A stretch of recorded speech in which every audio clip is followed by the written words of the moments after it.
Once they really grow out, then we can add soil to them too.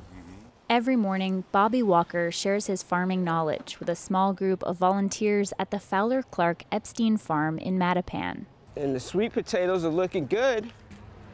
We was a little worried about them there for a second, but... Exactly, we were just talking about that first, right? Yep.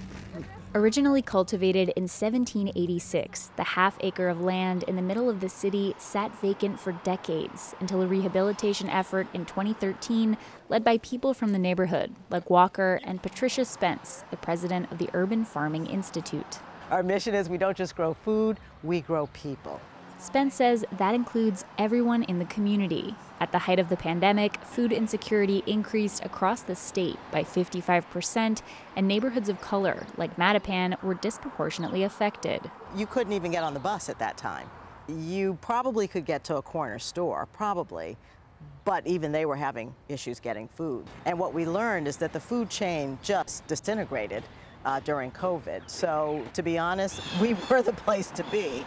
With donations from the city and other funders, the farm was able to stay open, providing 15,000 pounds of fresh produce to the community and offering coupons for produce at the farmers market to customers like Mattapan residents Kara Bedger and Willie Jackson. Definitely things were tough. There were so many unknowns, so any extra help that was available was really a blessing.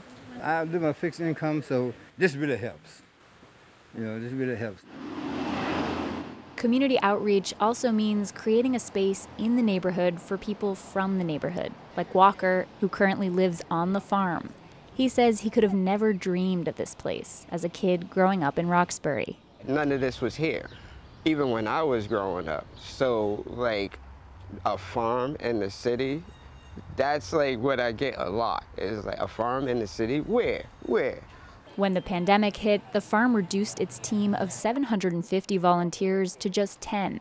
People like Talia McCrae, who moved to Mattapan during the pandemic and used the farm as a way to establish ties to her new neighborhood. It's nice to be able to come here and not always feel like I'm leaning on like the one or two humans that I know, and just expanding my community and like my network, and just knowing new people and places and things. This looks good. This looks good. As Mattapan continues to recover from the pandemic, the farmers at Fowler Clark will continue to grow both their produce and their roots in the community. I want to take over. Tori Bedford, GBH News.